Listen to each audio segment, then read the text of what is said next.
Los Inocentes és una pel·lícula sorgida a partir d'una assignatura d'últim curs de l'ESCAC. Un slasher, que és l'slasher, per qui no ho sàpiga, és una pel·lícula on un psicòpata assassina joves que estan de festa.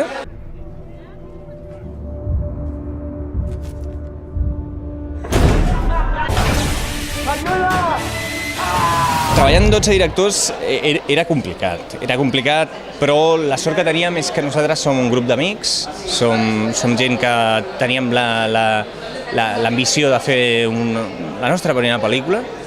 Va ser difícil alhora que va ser molt satisfactori.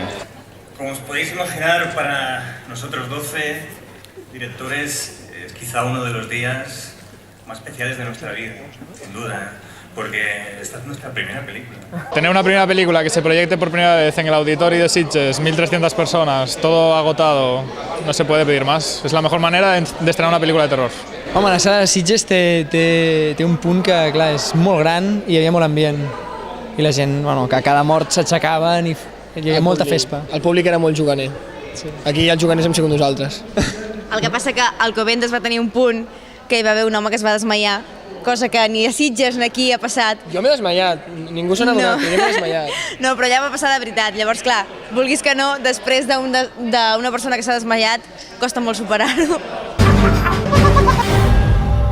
¡Se me está poniendo dura! Clar, veus una pel·lícula que està muntada en el sentit de terror, en el sentit de fer por, i pels espectadors alguns han sortit amb por, però des de dins és que ens estàvem rient tota l'estona, ens ho passàvem molt bé.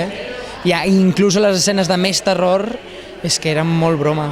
La falta de pressupost que hi ha en la pel·lícula, llavors també agafes la visió còmica de totes les situacions i llavors és més fàcil de portar-ho i de que la gent n'hi connecti.